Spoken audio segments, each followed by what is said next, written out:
सजन माई बेटी कहलो न जाता।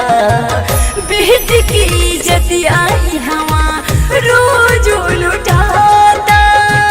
बेटी की इज्जत आई हवा रोज लुटाता।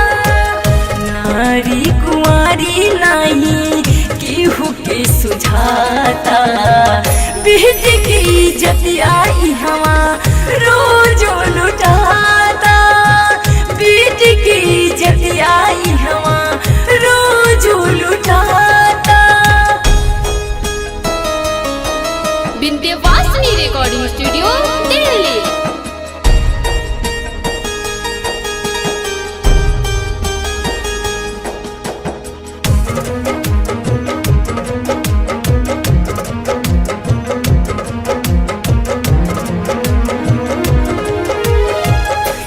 करसी कोही दुखवा केहू न सुनेला। बेटी की इज्जतिया से रोज होता खेला।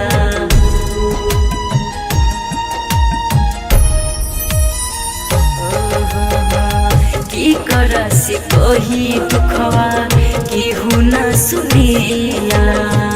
बेटी की इज्जतिया से रोज होता खेला। पापी हो समाज पापी लोग हो जाता। पापी हो समाज पापी लोग हो जाता। बेटी की इज्जत आई हवा रोज लुटाता। बेटी की इज्जत आई हवा रोज लुटाता।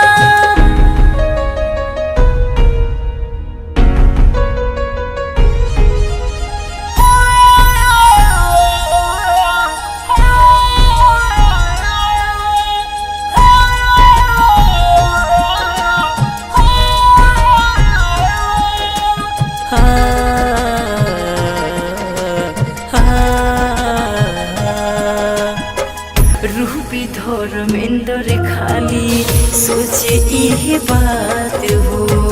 बेटी की इज्जत काहे लूटी दिन रात हो।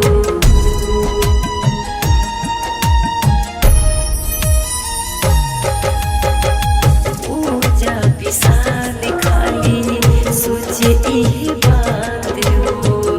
बेटी की इज्जत काहे लूटी दिन रात हो। नेता अभिनेता की भी कुछ न बुझाता। नेता अभिनेता की भी कुछ न बुझाता। बेटी की इज्जत आई हवा रोज लुटाता।